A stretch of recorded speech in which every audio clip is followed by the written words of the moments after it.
aqui mais uma vez, falar deste plano maravilhoso que Deus tem para nós. Apenas queria mencionar que a ideia é nós podemos ter toda a mensagem da Bíblia, toda ela ligada, e podemos usar isso também como uma ferramenta quando estamos a falar da mensagem do Evangelho a alguém. Nem sempre posso fazer aqui uma revisão. Às vezes eu treino quando surge ali alguém pela primeira vez na igreja, e ainda aconteceu isso o domingo passado, falar deste plano da redenção em 3 ou 4 minutos. Não sei se eu consegui, por acaso acho que está aqui alguém ontem que foi bombardeado com esse plano da redenção lá em 3 minutos e depois poderá até falar um pouco mais sobre isso. Mas para já então vou aqui partilhar os meus slides para nós podermos ver um pouco, então, um breve resumo deste plano de redenção. Okay, então penso que estão a ver os meus slides. E sim, eu creio que sim. Então, estamos quase a chegar ao fim, como há pouco o Pedro Costa disse, e eu queria se calhar começássemos a pensar com esta, o que é que temos para já, o que é que temos estado a ver até aqui. Para já, então, de uma forma resumida e sucinta, o que temos visto primeiro, e eu creio que é uma boa forma de iniciarmos a nossa conversa com alguém sobre o Evangelho, é introduzirmos Deus como o Deus Criador, portanto não apenas um Deus impessoal, ou um conceito de que o universo surgiu sozinho, alguma coisa assim, mas Deus como o Criador dos céus e da terra. É assim que a Bíblia inicia este tema e apresenta o Evangelho então a cada um de nós, Deus como sendo este Deus Criador. Se Deus é o Criador e Ele é o soberano, tem toda a autoridade sobre aquilo que cria, portanto aqui nós já podemos como que introduzir uma distância tremenda que há entre Deus que nos cria e nós que somos criaturas. Portanto, se Ele é soberano, nós estamos sujeitos a Ele, se Ele é o Criador, nós somos seres criados. E, saltando aqui rapidamente aquele texto que o Senhor deu autoridade ao homem sobre a criação, o homem criado à imagem e semelhança de Deus, tudo isso depois é afetado por causa do pecado que acontece na questão do capítulo 3. E aqui tem só uma pequena parte daquele diagrama, então com estes 3 elementos bastante importantes: Deus Criador, o homem ser criado separa-se de Deus à queda, o homem é expulso do jardim, deixa de ter acesso, aliás, à árvore da vida, e morte acontece.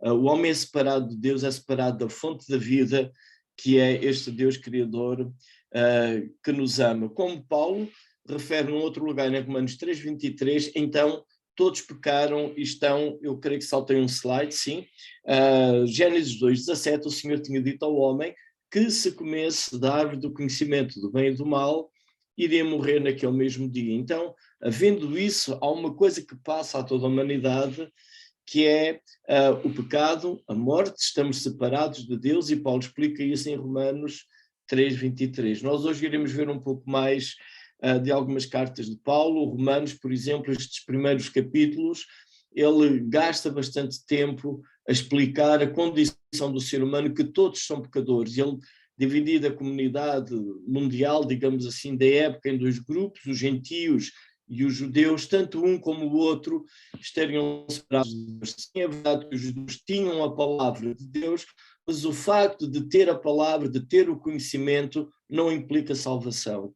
Era necessário cumprir e obedecer, e isso nunca aconteceu. Portanto, se um que tinha toda a informação da parte de Deus, tinha as Escrituras, estava alienado de Deus por causa do seu pecado, o gentio também, que não tinha essa palavra escrita, a lei, como o Senhor tinha dado a Moisés, mas tinha feito a sua própria lei para governar, acabava também por a transgredir, e portanto, tanto um como o outro estariam separados de Deus, alienados de Deus. E aqui entra aquele dilema que se calhar acontece sempre numa conversa que nós temos com alguém, a questão das boas obras. Poderão as boas obras ocultar ou justificar algum mal, por exemplo, pode ser que o bem que um criminoso fez, por exemplo, um assassino, pode ser que o bem que esse homem tenha feito antes ou virá a fazer depois, será que isso pode inocentá-lo, torná-lo inocente daquilo que ele praticou? Nós não costumamos ter isso nos nossos sistemas, nem achamos que isso é justo, não é? Não é por causa de alguém fazer o bem numa determinada área que isso vai justificar um crime que cometeu numa outra área. Não é assim que funciona. Então, aqui entra o tal dilema e entra a questão da justificação. Como é que o ser humano, que é pecador, pode ter paz com Deus? É verdade que alguém poderá argumentar, olha, mas eu não tenho culpa daquilo que Adão fez. Eu não tenho culpa do que aconteceu em Gênesis 3, não fui eu que estava lá, eu não comi, possivelmente alguém irá vir com esse argumento. Tudo bem, é verdade que a pessoa certamente não estava lá, não deve ter idade suficiente para isso, mas o facto é que essa própria pessoa com quem nós falamos, de certeza por sua própria iniciativa, já deve, e se for alguém honesto com quem estamos a falar, já deve ter percebido que na sua mente, no seu coração, há desejos que ela própria condena, não aprova e não quer, deve ter as suas próprias lutas e deve ter a noção que já falhou em coisas que disse e não devia ter dito, em coisas que deveria ter feito e não fez, certamente já falhou uma série de vezes. E não é, aqui também é importante nós distinguirmos que a nossa condição de pecadores, ela vem de várias formas. Primeiro, somos pecadores porque estamos separados de Deus, sim, por causa do pecado. Essa é uma condição humana, não é necessariamente o resultado da prática, mas é uma condição. E somos também pecadores por prática. Não é apenas só a condição, portanto, ou seja, estou numa condição de pecador, mas eu não peco. Isso não acontece. Ou também é errado eu pensar, ok, eu só sou pecador porque eu peco. Significa que se eu deixar de pecar, então eu deixarei de ser pecador. Acontece que a minha condição como ser humano é pecador, separado, alienado de Deus, e por causa disso eu peco. Então é uma condição que temos, e eu tenho achado até interessante em algumas músicas populares que passam na rádio, às vezes eu fico atento às letras, e todas elas de alguma forma lidam com este tema do pecado, apesar de não usarem essa palavra, mas lidam com os problemas, com os erros das pessoas, com crises de relacionamentos, etc. Uma pergunta que se coloca aqui, então, é como é que Deus vai resolver este problema do ser humano com este conceito de justificação? Ou seja, há uma frase que é um jogo de palavras e quase que dá para baralhar, mas é engraçado se fixarem. Será que o Deus justo não será injusto se declarar justo o injusto? Não é? Será que Deus, que é justo, não vai ser injusto se declarar justo o injusto? Ou seja, se eu sou um homem correto, será que eu não vou cometer um erro se eu estiver a dizer a alguém que é correto e aquela pessoa de facto não é? Será que isso não é uma atitude incorreta da minha parte? Como é que Deus, para ser justo, vai declarar a mim que não sou? Como é que ele vai declarar a mim que eu sou, sem ele deixar de ser justo? E aqui entra este conceito extremamente da justificação, em oposição ao conceito de justificação por obras. Eu optei por não ter aqui uma pintura egípcia, mas se vocês fizerem alguma pesquisa, os egípcios tinham o chamado Livro dos Mortos, e no Livro dos Mortos aparece muitas vezes algumas figuras das suas divindades, onde está uma balança, e num dos pratos da balança tem o coração da pessoa que faleceu, e no outro prato da balança tem uma pena. Significa que o coração tem que ser tão leve quanto uma pena.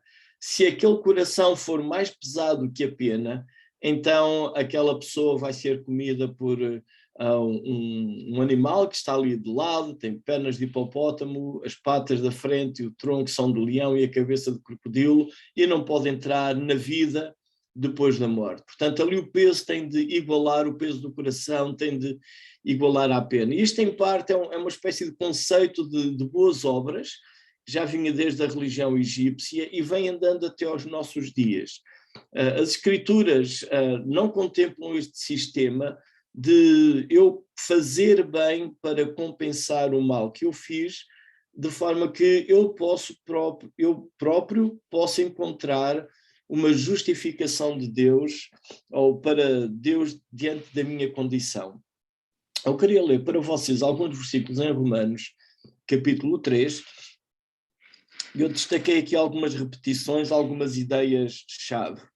E há uma longa argumentação que Paulo faz nestes capítulos de Romanos, onde ele demonstra, e notem, tendo tempo depois mais tarde, onde ler com calma estes primeiros capítulos de Romanos, e Paulo gasta imenso tempo para que ninguém deixe de compreender que seja quem for o ser humano, ele está separado de Deus, está alienado de Deus, independentemente da sua religião, da sua cultura, do seu status social, seja o que for. Mas chegados ao versículo 21 do capítulo 3, então Paulo diz assim: mas agora, sem lei, manifestou-se a justiça de Deus, testemunhado pela lei e pelos profetas. A justiça de Deus mediante a fé em Cristo Jesus, para que todos e sobre todos os que creem, porque não há distinção, pois todos pecaram e carecem da glória de Deus, sendo justificados gratuitamente por sua graça, mediante a redenção que há em Cristo Jesus, a quem Deus propôs no seu sangue como propiciação mediante a fé, para manifestar a sua justiça, por ter Deus, na sua tolerância, deixado impunes os pecados anteriormente cometidos, tendo em vista a manifestação da sua justiça no tempo presente, para ele mesmo ser justo e o justificador daquele que tem fé em Jesus. Algumas ideias de destaque que eu tenho aqui neste pequeno texto é a ideia de se manifestar agora a justiça de Deus. E notem como esta secção de Romanos começa. Mas agora, quer dizer que antes havia uma outra situação, antes havia uma condição, e Paulo inicia esta nova secção com um mas agora, ou seja, há algo novo que está a acontecer que contrasta com o que acontecia até agora. E o que é? Se de antes havia uma aliança baseada na lei, agora há uma nova aliança que é baseada em graça.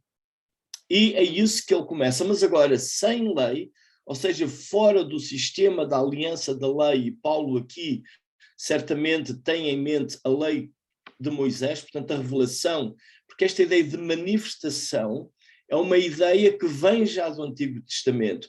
O Senhor revelou-se à nação de Israel, dando a sua lei, as suas instruções através do seu servo Moisés. Deus manifestou-se dessa maneira. Mas agora, sem lei, Deus manifestou a sua justiça de uma outra forma. Mas esta nova forma como o Senhor manifesta a sua justiça não é completamente desconhecida, digamos assim. Paulo tem cuidado de dizer que já era testemunhada pela lei e pelos profetas, ou seja, até a própria primeira, deixa-me usar esta linguagem, a própria primeira manifestação de Deus à nação de Israel através da lei já previa uma nova manifestação baseada na graça, que está explícita na lei e nos profetas, é o que Paulo diz aqui neste primeiro versículo 21. E esta manifestação, esta justiça de Deus, ela tem algo que é novo, é mediante a fé. E notem um pequeno detalhe que é extremamente importante para o nosso contexto aqui na Europa do século XXI. Justiça de Deus mediante a fé em Jesus Cristo. Por todos os que creem, para todos os que creem, porque não há distinção. E aqui, obviamente, esta distinção é entre judeu ou grego. E, de novo, Paulo volta à sua conclusão que tem vindo a abordar ao longo destes capítulos, porque todos carecem da glória de Deus, seja quem for o ser humano. Então, há uma nova coisa que Deus está a fazer. Agora, Deus manifesta a sua justiça, não através de uma observância de lei, mas mediante fé em Jesus Cristo. Como é que isto funciona? Paulo continua. justificados gratuitamente por sua graça. Então, é uma manifestação da justiça de Deus e é de graça. E notem as palavras que tem ali no versículo 21. É o primeiro, manifestou a justiça de Deus, depois aparece de novo mais abaixo, a vermelho, manifestar a sua justiça, e no último versículo, manifestação da sua justiça. Temos fé e creem, fé e fé repetida também. Temos a ideia de justiça, justiça, justificado, justificador, portanto um texto que anda em torno deste tema, e temos ali duas palavras que se calhar carecem de alguma explicação, que não nos são tão familiares assim, pelo menos na nossa linguagem do dia a dia. A ideia de redenção e a ideia de propiciação. Mas de qualquer forma, o que é que diz aqui? Há redenção em Cristo Jesus, a quem Deus propôs no seu sangue como propiciação, e iremos ver o que é isso. E agora, tendo em vista a manifestação da sua justiça, e volta de novo ao tema da fé, para que ele mesmo seja justo e o justificador daquele que tem fé em Jesus. Eu quero que vocês, para já, guardem na memória esta ideia de fé, porque hoje, nos nossos dias, aqui no nosso contexto em Portugal, pelo menos, a ideia de ter fé, ela tem muitas nuances, ela tem muitas ideias. A pessoa tem que ter fé, as coisas vão correr bem, vamos crer que isto vai tudo melhorar. Eu lembro-me que durante aqueles dias mais complicados da pandemia, em algumas escolas, infantários e casas, havia uma espécie de um arco-íris ou alguma coisa e tinha a frase, vamos todos ficar bem. Então, aquela ideia, vamos ter fé que isto tudo há de passar. Paulo não está aqui a falar deste conceito de fé, aquela ideia de vamos ter fé de ano para a vida, vamos ter fé que os negócios vão correr bem, vamos ter fé que há de haver uma solução para os nossos problemas. Notem que aqui, tanto no versículo 22, eu não tenho indicado os versículos, mas no último, diz fé em Cristo Jesus e termina daquele que tem fé em Jesus. Não é apenas uma ideia de fé abstrata ou de ânimo, mas o local, deixem-me usar esta palavra, o local onde a fé é depositada é extremamente importante e faz toda a diferença. Não é apenas ânimo, mas é em quem é que a minha fé é depositada. E isso é extremamente importante neste texto que Paulo aqui tem.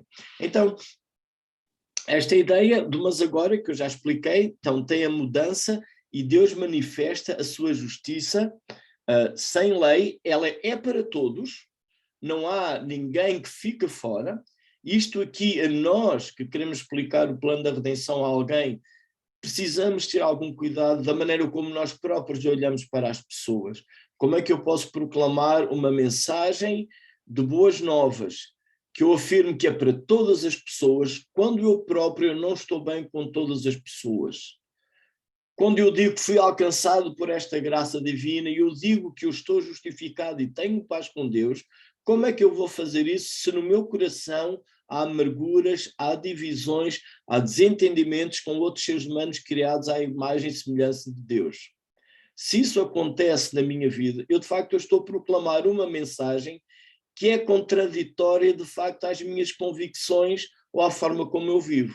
Proclamo a paz, mas não vivo a paz. Proclamo este amor, esta graça de Deus, mas em mim o amor e a graça não estão. Então é extremamente importante eu não apenas proclamar uma justiça de Deus, mas também eu perceber que eu próprio fui alcançado por esta própria justiça, porque ela é para todos.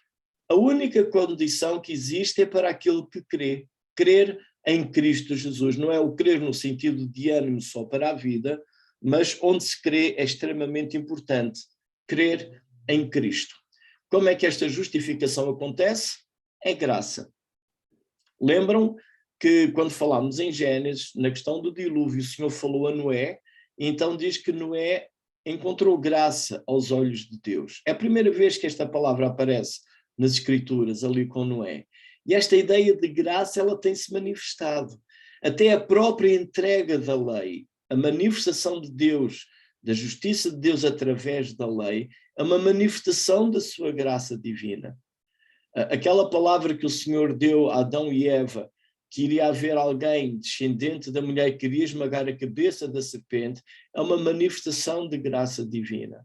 Então, justificação não é por causa da minha ação, mas é graça divina sobre mim. E então temos estes dois conceitos de propiciação e redenção.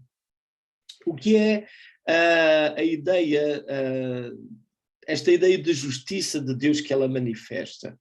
Na cruz, nós encontramos estes dois momentos extremamente importantes. A justiça de Deus é manifestada na cruz, porque Jesus morre, e diz num outro lugar que aquele que não conheceu o pecado, Deus o fez pecado por nós, e a ira de Deus que caía sobre mim, lendo o início desta secção em Romanos, sobre a ira de Deus, sobre a humanidade, ela fica e cai, aliás, sobre Jesus. Então temos uma demonstração desta ira divina e esta justiça de Deus, mas simultaneamente nós temos também na mesma cruz a manifestação do amor de Deus por cada um de nós, por cada ser humano criado à sua imagem e semelhança. Na cruz nós encontramos estes dois momentos, a justiça, que traz a penalidade que cai sobre Cristo, e simultaneamente amor, porque Cristo, como é representante daquele que deposita a sua fé nele, ele sofre a consequência desse pecado, e aquele que se identifica com ele já fica livre dessa punição, porque ele, como representante, já teve essa manifestação, essa condenação. Como é que nós poderíamos, de uma forma simples, explicar então este conceito de justificação? É Deus declarar-me justo. Mas como é que Deus me então declara justo sem ele ser injusto? Porque a justiça de Deus foi exercida na cruz. Deus apenas não está como que a passar a pôr um pano branco em cima de um problema que sou eu. Há justiça, eu sou pecador, mereço punição, mereço ser expulso do jardim, ser alienado de Deus, deixar de ter acesso à árvore da vida, estar morto, condenação, sim, tudo isso paira sobre mim. E a justiça de Deus, ela é exercida, só que não diretamente sobre mim. Porque alguém inocente, sem culpa, ser humano, tão humano como eu, é isso que Paulo quer dizer quando escreve a Timóteo e diz que há apenas um mediador entre Deus e os homens, Jesus Cristo, homem. E notem que ali, apesar de Paulo enfatizar tantas vezes e o Novo Testamento enfatizar a divindade de Jesus, pois neste momento Jesus está ali como o meu representante, como um ser humano, e a minha penalidade é colocada diante dele, nele mesmo. E por isso, eu identificando-me com ele, eu crendo nele, a justiça de Deus, ela não deixa de ser exercida, é exercida sobre Cristo. E eu sou declarado justo. E porquê? Porque se a minha culpa é transferida para Cristo, a justiça de Cristo, ela passa também para mim. E acontece algo que é tremendo se nós pensarmos em termos de conta bancária.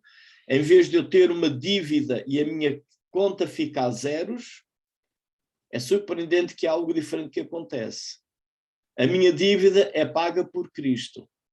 E tudo aquilo que Cristo tem passa para mim. Então a minha conta não fica a zero. A minha conta fica com saldo positivo. Ou seja, todo o meu lado negativo passa para Cristo. E aquilo que Cristo tem passa para mim. E eu sou declarado justo e estou em paz diante de Deus. E Deus não é justo, porque o pecado foi condenado. O pecador foi condenado. Só que não fui eu, foi Cristo. Isto não é injustamente, porque Jesus, sendo homem, voluntariou-se também para morrer por mim na cruz. E porquê é que funciona? Porque Jesus não é apenas homem, ele também é Deus. O meu pecado não era contra um homem. Sim, é verdade, eu tenho pecados contra homens. Mas o meu maior pecado, em última análise, sempre é contra o Senhor Deus Criador. E se Jesus fosse apenas um ser humano, ele não estaria a resolver o meu problema contra quem eu pequei, porque eu não pequei contra um ser humano. O meu pecado é contra o Deus Criador. Daí que João diz que o Verbo estava no princípio com Deus, todas as coisas foram feitas por ele, e ele se fez carne e habitou entre nós. Então, esta construção que João faz no início do seu evangelho, ele demonstra que Jesus é tanto Deus quanto homem. E isso é necessário para que a minha justificação seja completa e seja perfeitamente justa, sem qualquer espaço para lacunas. Porque não é apenas um ser humano que morre. É Deus que se torna o homem e morre em meu lugar. Mas não morre como um ser etéreo, alguma coisa assim. Morre como um ser humano, como eu. Então, como meu representante, toda a penalidade de meu pecado cai sobre Jesus e eu sou, a minha conta como que está liquidada, e não apenas isso, eu fico ainda com um saldo positivo, digamos assim. A ideia de redenção nós não usamos muito, mas eu não sei se alguns aqui que têm alguns anos, um pouco mais do que eu, ou têm alguma conversa na memória com avós, a altura em que as pessoas usavam uns relógios diferentes deste tipo de relógio, não é? Eu vou aqui tentar tirar o meu relógio agora é destes que não tem ponteiros, tem números, isto um dia avaria, vai para o lixo, mas um dia, antes aqueles relógios tinha que se dar corda e havia alguns bem valiosos, não é? Então, quando as pessoas às vezes não tinham recursos, iam aquilo que se dizia pôr o relógio no prego, numa casa de penhores, e o relógio ficava lá. E aquela loja de penhores dava-lhe algum dinheiro para ele pagar alguma dívida, resolver alguma situação na vida. Se um dia essa pessoa conseguisse dinheiro suficiente para reaver o seu precioso relógio, ia à casa de penhores e então havia este processo de redenção. Ele ia voltar a comprar aquilo que antes lhe tinha pertencido. Seria essa a ideia de redenção. E nós temos estes quadros de redenção, por exemplo, a história do Êxodo é um quadro de redenção. O povo do Senhor estava escravo no Egito e Deus vai redimir o seu povo. Notem que nesse processo de redenção há um cordeiro que é imolado na noite de Páscoa. A noite em que o povo sai de escravidão e é liberto, há também um cordeiro que sofre, que é morto. Temos uma outra história de redenção, que talvez é um dos livros mais ternos das Escrituras, que é o livro de Ruth, em que uma família que fica pobre, enlutada, sem descendência, uma complicação, Noemi fica aflita, sem descendentes, sem marido, sem filhos, apenas com uma nora, mas há um remidor ali, um amigo, um parente, aliás, da família chamado Boaz, e ele vai redimir aquela família. E o filho que dali vem acaba por ser um exemplo daqueles que iriam remir Israel, sendo até um antepassado do Senhor Jesus Cristo. Então esta ideia da redenção é voltar a comprar, e se lerem aquele livro de Ruth, vão notar que o livro termina quando este direito de redimir é colocado até diante de uma outra pessoa daquela cidade que tinha a primazia, tinha mais direitos para redimir Noemi e Ruth do que o próprio Boaz. No entanto, ele rejeita aquilo e Boaz vai ser o remidor. Então, Cristo, esta ideia de redenção, que somos redimidos por Jesus Cristo, porque eu pertenço a Deus por criação, mas fui separado de Deus pelo pecado e através de Cristo Jesus, como que eu fui comprado de novo para o meu Deus, para o meu Senhor que me criou. Então eu estou liberto para Ele, eu estava cativo, se eu fosse um relógio estaria cativo na casa de penhores, se pensarmos em Israel estaria cativo no Egito, se pensássemos em Noemi estaria sem esperança, sem continuidade, de futuro, de família, e a remissão vai dar de volta aquilo que tinha sido perdido. Então Jesus traz em nós esta ideia de redenção. A ideia de propiciação que também temos ali em Romanos, é uma palavra um pouco complicada, mas basicamente é estar favorável. Eu, quando era mais jovem, em Aveiro eu praticava remo e tinha amigos meus que praticavam vela. Eu sempre queria fazer vela, mas a minha mãe dizia que era perigoso porque com o vento o barco poderia virar e eu morrer.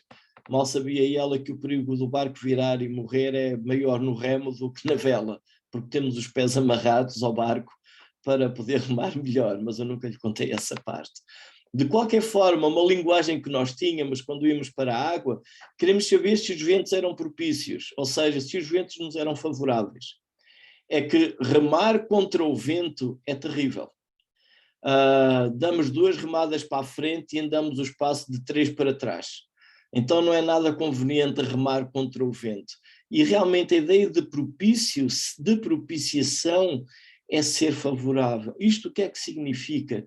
Que Deus não era favorável a mim, pecador, precisamente por causa do meu pecado. Deus não me era favorável, mas através daquilo que Cristo Jesus fez na cruz, não é? Essa justiça divina, ela acontece, ela é feita, e aquilo que era contra mim passa a ser agora a meu favor.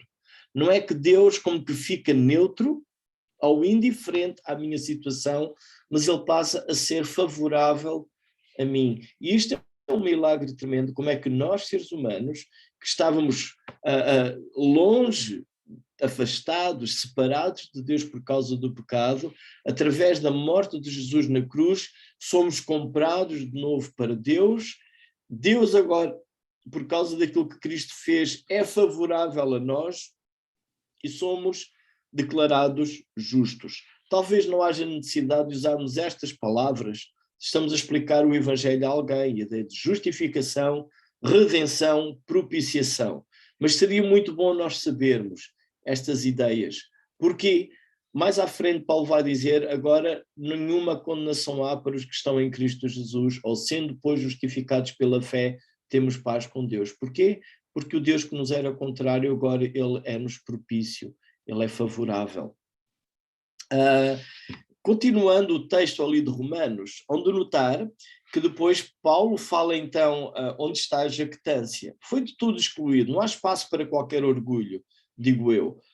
Porque lei? A lei das obras? Não, pelo contrário, lei da fé. Concluímos, pois, que o homem é justificado pela fé, independentemente das obras da lei. É porventura Deus somente dos judeus, não é também dos gentios? Isto leva-nos de novo a Gênesis, os primeiros capítulos. Deus é o Criador, nós somos criação, todos nós. Visto que Deus é um só, o qual justificará por fé o circunciso e mediante a fé o incircunciso. Então há algo que não faz nenhum sentido pensar se é judeu, se é gentio.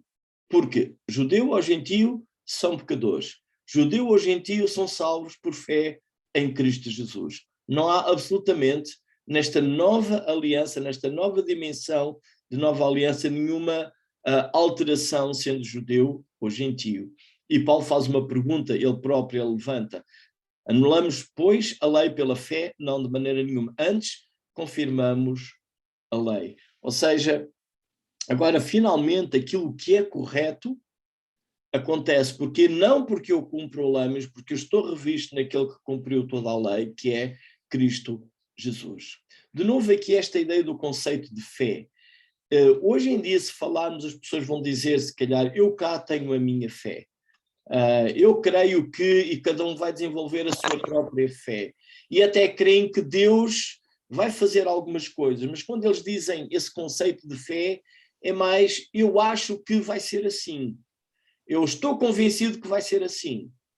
E meus queridos, a questão não funciona dessa maneira, porque se um aluno se não preparar para o teste e tiver muita fé que o professor o vai deixar passar, ou que até o teste lhe vai correr bem, provavelmente ele vai sair tudo errado. E quando Paulo usa a expressão de fé, não é essa ideia de que tudo vai correr bem. O objeto da fé é Cristo Jesus. Uma ilustração muito rápida. Todos vocês provavelmente estão agora sentados. E vocês estão sentados em alguma coisa. Aquilo em que vocês estão sentados está-vos a sustentar. Se for frágil, vocês caem.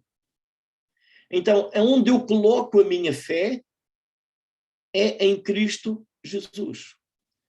E isso é o que me sustém, porque é Cristo que me sustém. E não é apenas uma fé que é repetir muitas vezes a mesma coisa, mas é onde eu estou a colocar a minha fé. E o objeto da minha fé é Cristo Jesus. Se eu acreditar em qualquer outra teologia que eu invente e não está baseada naquilo que o Senhor Jesus fez por mim, na cruz morrendo em meu lugar, é uma fé oca, é uma fé vã, é uma fé vazia, pode se calhar até ter muitas espécies de manifestações e diálogos muito interessantes, mas de facto não é fé que salva segundo as Escrituras. Eu ia fazer uma pausa, mas como estou a terminar, eu vou continuar e depois podemos então ter talvez perguntas no fim. Estes conceitos de justificação, de que Deus nos perdoa e justifica e declara justos, tem alguma questão mais implícita, que é a ideia de transformação. Não é apenas Deus que diz, ok, eu creio que Jesus morreu em meu lugar, coloco a minha fé em Jesus, então agora eu sou justificado e agora vou viver a minha vida, ok, tenho os meus problemas, paciência, sou assim. Então tem que haver uma mudança interior. A presença de Deus não está em mim, Deus deu-nos o seu Espírito. Em Romanos 12:2, Paulo fala de uma transformação da nossa mente, da nossa mentalidade. Podemos, se calhar, usar a palavra da nossa cosmovisão. Se eu estou em paz com Deus, se eu agora estou em boas relações com Deus por causa daquilo que Jesus fez por mim, se eu deixei de estar alienado de Deus por causa do pecado, será que isso implica alguma mudança na minha vida ou vai tudo continuar igual? Valores vão ser alterados e notem o que Paulo diz ali em Romanos 12:2. Para renovarmos a nossa mente, para haver uma transformação na nossa mente, para experimentarmos então a boa, agradável e perfeita vontade de Deus. E muitas vezes nós oramos e queremos intensamente experimentar esta vontade de Deus que é boa, é agradável e perfeita, mas não estamos dispostos a mudar a nossa forma de pensar, a mudar os nossos valores, a mudarmos coisas que dizemos que sempre aprendemos assim. É necessário irmos às Escrituras e reaprendermos tudo não segundo o custo deste mundo, da sociedade onde vivemos, mas segundo os princípios e os valores do reino dos céus. Então Paulo diz, transformais pela renovação da vossa mente, para que experimenteis qual seja a boa, agradável e perfeita vontade de Deus. E este é um dos desafios maiores que nós enfrentamos na nossa vida. A nossa mentalidade, ela ser transformada com os padrões do reino dos céus. E agora, de forma como eu oriento a minha vida, como eu lido com as pessoas, como eu olho para mim mesmo, como eu olho para o meu futuro, ser de acordo com os valores do reino dos céus. Isso implica uma transformação na minha forma de pensar. E todos nós vivemos a vida toda a pensar de uma maneira, por causa do nosso ambiente familiar, o ambiente social onde vivemos, etc. Mas implica esta transformação da nossa mente. Paulo escreve, por exemplo, de outra maneira, em Efésios, os versículos 1 até 10, o texto está muito pequeno, por causa do tempo eu também não vou ler o texto todo, mas certamente um versículo que vocês conhecem, o versículo 8, que diz que pela graça somos salvos, mediante a fé, portanto estamos de novo a concordar com aquilo que estava em Romanos, isto não vem de vós, é um dom de Deus, e não vem de obras para que ninguém se glorie. E agora notem um versículo que por vezes fica por dizer, que é ali o último versículo, pois somos feitura dele, criados em Cristo Jesus para boas obras, as quais Deus de antemão preparou para que andássemos nelas. Voltando ao início, o Senhor criou o homem à sua imagem e semelhança e deu-lhe autoridade sobre os peixes do mar, as aves dos céus, etc, etc. Na nova criação, não é, que tem aqui, somos criados em Cristo Jesus, somos feitura, novas criaturas, há boas obras as quais Deus preparou para que andássemos nelas. Então, a ideia de boas obras, por vezes, ela fica aquém da nossa proclamação da mensagem ou da nossa vida, não é por causa das boas obras que eu alcanço o céu, mas porque a graça de Deus me alcançou, porque o céu me alcançou, então essas boas obras, elas vão aparecer. E voltando agora aqui ao que o Senhor Jesus disse no Sermão do Monte, na Mateus 5, na metáfora da luz, ele diz, vós sois a luz do mundo, depois ele continua e no fim termina: assim vejam, pois, os homens as vossas boas obras e glorifiquem a vosso Pai que está nos céus. Então, esta será a ideia das pessoas ao verem esta transformação interior que há no nosso coração, que afeta a nossa forma de pensar, glorifiquem a Deus. E isto faz parte da história da redenção que eu proclamo, faz parte porque eu estou a vivê-la. E se eu não estou a vivê-la, tenho que ir diante de Deus e fazer esta oração de perdão, de arrependimento e dizer: Pai, eu quero ser transformado por ti. No processo não estamos sós. Não sou apenas eu com a minha mente, o meu coração, os meus dilemas em luta com a palavra de Deus. Deus tem-nos concedido o seu Espírito. E muito importante é o resultado, aquilo que o Espírito de Deus produz em nós. É aquilo que é natural, digamos assim. O fruto do Espírito é amor, alegria, paz, longanimidade, benignidade, bondade, fidelidade, mansidão, domínio próprio. Contra estas coisas não há lei. Estas coisas não são aquilo que o cristão, por favor, entendam-me bem, não me entendam mal, não são as coisas que o cristão deve fazer. São as coisas que acontecem na vida do cristão resultantes da presença do Espírito Santo. Eu posso, se calhar, até demonstrar alegria, mas essa alegria que eu demonstro é fruto do Espírito Santo em mim, ou sou eu que estou a fabricá-la para que vocês pensem que eu tenho o Espírito Santo em mim? Eu creio que todos nós conhecemos um bocadinho o que são os produtos contrafeitos, não é? A questão do mercado negro. A gente compra a marca, mas não é marca. Aquilo vem de um país ou de um sítio qualquer que eu agora não vou dizer o nome. Parece que é, mas não é. E o preço é mais baixo. Portanto, é uma imitação, mas sabemos que a qualidade não é tão boa. E por vezes, com a ânsia de sermos bons cristãos, acabamos por produzir este fenómeno. Eu não queria que ninguém aqui fosse um cristão contrafeito, digamos assim, que imita aquilo que o Espírito Santo deve produzir, mas que estas características possam ser produzidas pela presença de Deus na minha vida, na vossa vida. Amor, alegria, paz, longanimidade, benignidade, bondade, fidelidade, mansidão, domínio próprio. Este é o processo, é o resultado da transformação daquele que foi justificado, foi redimido por Cristo Jesus, aquele que agora Deus não está contra ele, mas Deus é a favor daquele que tem o seu nome escrito no livro da vida. Obrigado, que o Senhor vos abençoe. Se houver perguntas.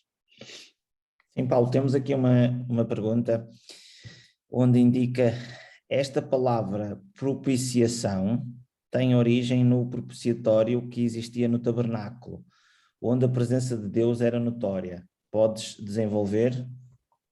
Ok. Não diria propriamente que tem origem ali, mas tem alguma ligação. Porquê?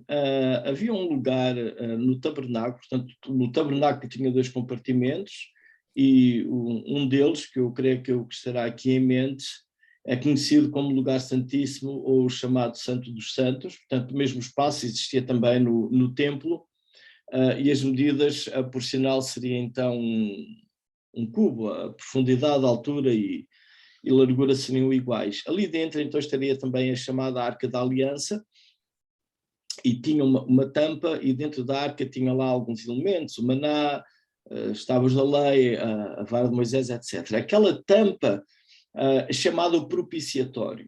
E porquê? Uma vez por ano havia um dia, que é o Yom Kippur, ainda hoje a comunidade judaica lembra esse dia, o dia da expiação, em que o sacerdote fazia uma oferta por toda a nação, fazia uma oferta por ele, fazia uma oferta pela nação, entrava naquele local. Qual era a ideia? Pedir a Deus perdão, misericórdia, por ele próprio e pela nação. Ele estaria ali como representante, pedir o quê?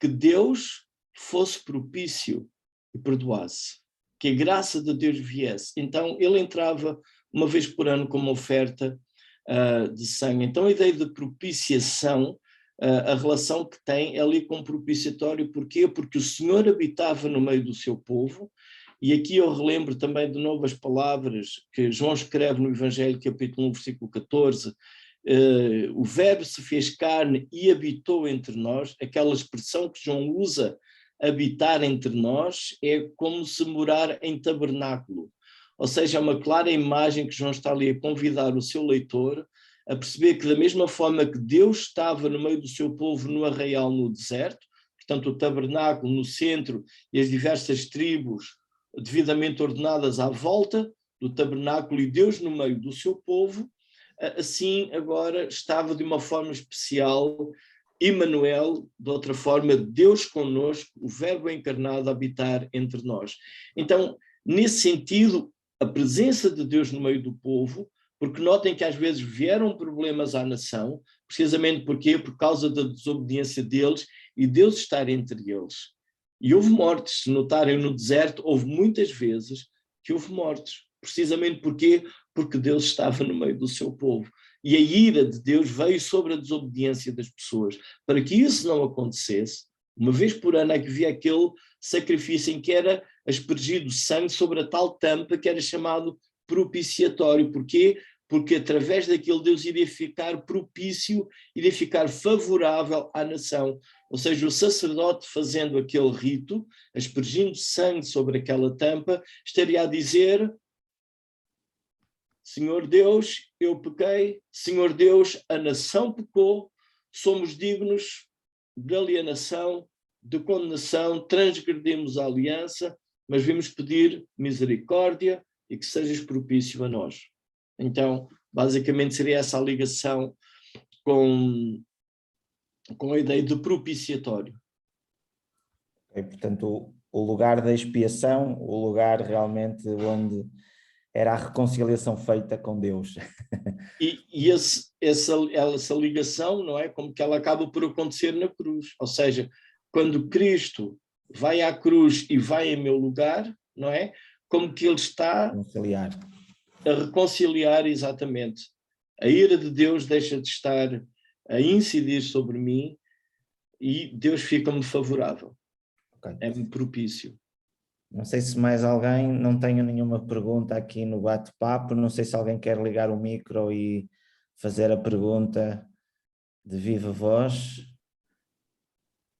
Se não, iremos então passar, tivemos aqui uma parte teórica e vamos ter de certa forma aqui um pouco um testemunho do Ministério, neste caso o Ministério da GBU. Temos connosco a Ana Cid, portanto a Ana Ferreira Cid, em que foi convidada no sentido de poder nos expor eventualmente como é que nós podemos pôr o plano da redenção na prática, no nosso dia-a-dia, com os nossos colegas, neste caso na situação dos estudantes.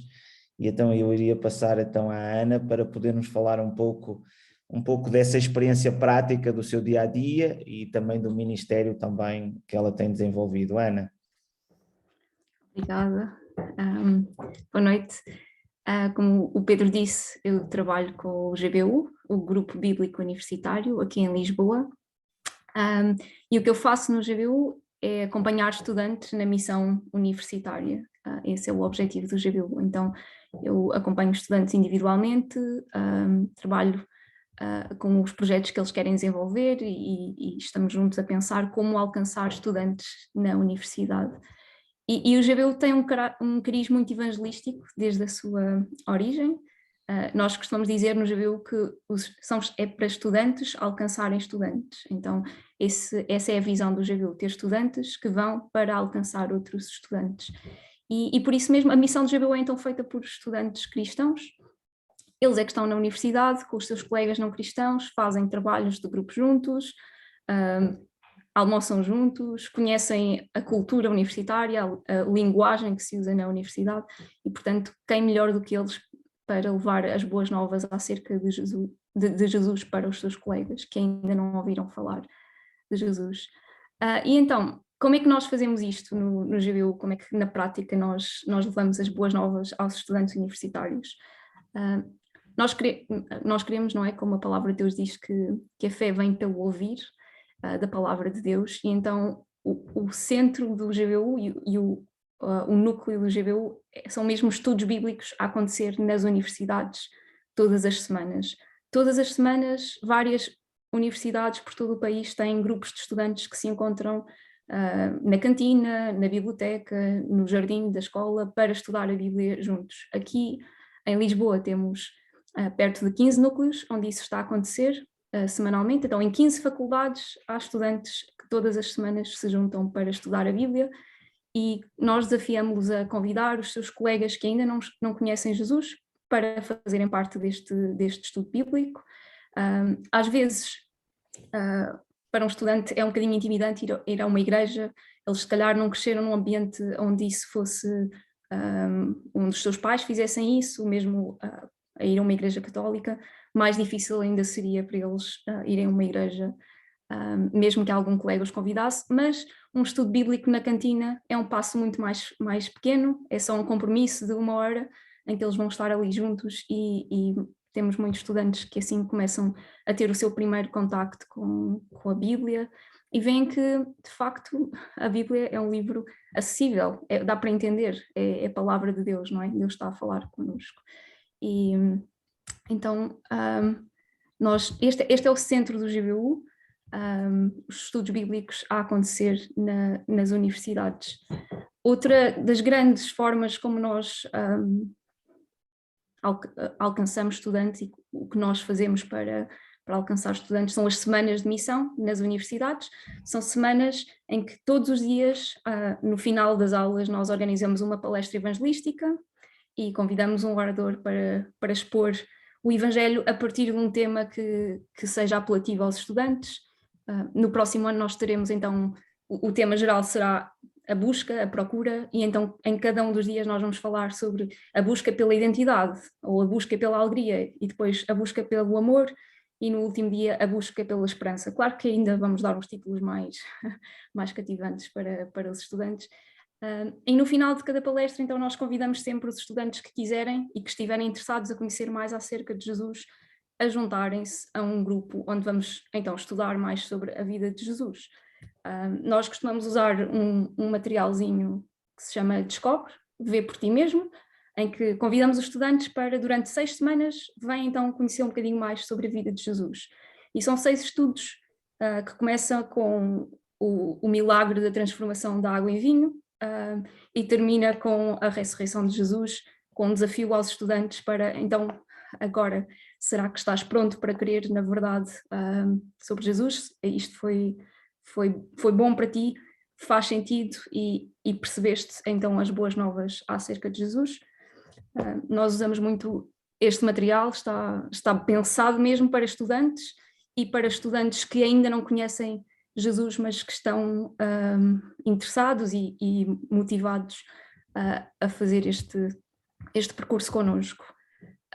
Para além disso, nem sempre temos estudantes, infelizmente, a quererem fazer 6 semanas de estudos bíblicos connosco. Às vezes tem que ser uma abordagem mais curta, não é? Como é que nós expomos o Evangelho numa conversa em que começamos a falar sobre algum tema que lhes interessa, e depois vamos escavando um bocadinho mais para as profundezas, mas não temos 6 semanas para falar com eles. Um material que nós gostamos muito também de usar é este aqui. Não sei se vocês já se depararam com ele por aí alguns. Chama-se 2 Maneiras de Viver.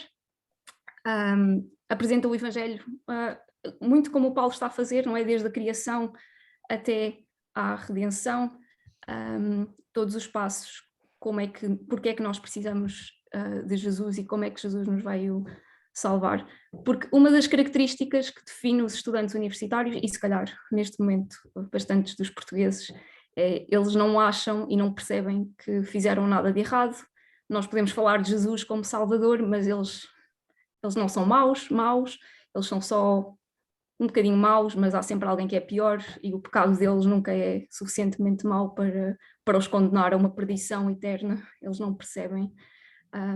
Mas este material começa com precisamente aquilo que o Paulo estava a dizer, não é?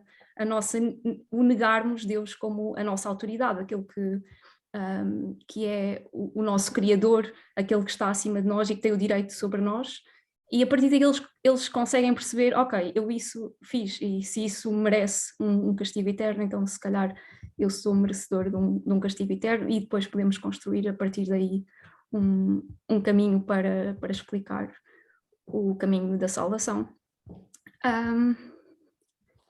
Claro Vou que... perguntar se não tinhas um exemplo real, prático, que tenha acontecido Sim. contigo, como abordaste a situação. Sim. Nós, no ano passado não, há 2 anos, quando nós tivemos a nossa última semana de missão, não é?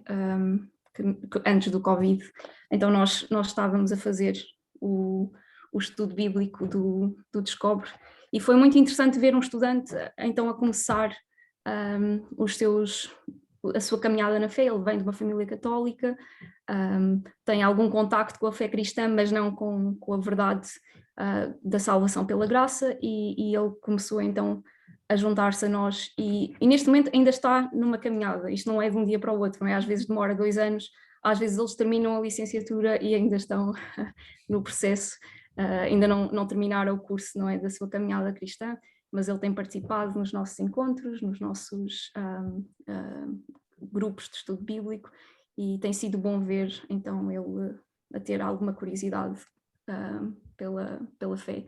E tenho também o testemunho de outro menino que eu posso ler. É um caso muito diferente, são histórias completamente diferentes. Este rapaz, ele converteu-se não através do GBU, mas através de pregações na internet.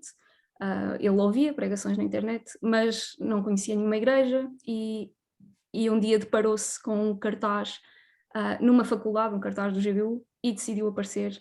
E então, a partir daí, ele começou então a integrar-se com outros colegas cristãos e percebeu que havia mais como ele, que ele não era o único que tinha visto pregações na internet, havia uma igreja inteira, e juntou-se a uma igreja e foi batizado este verão.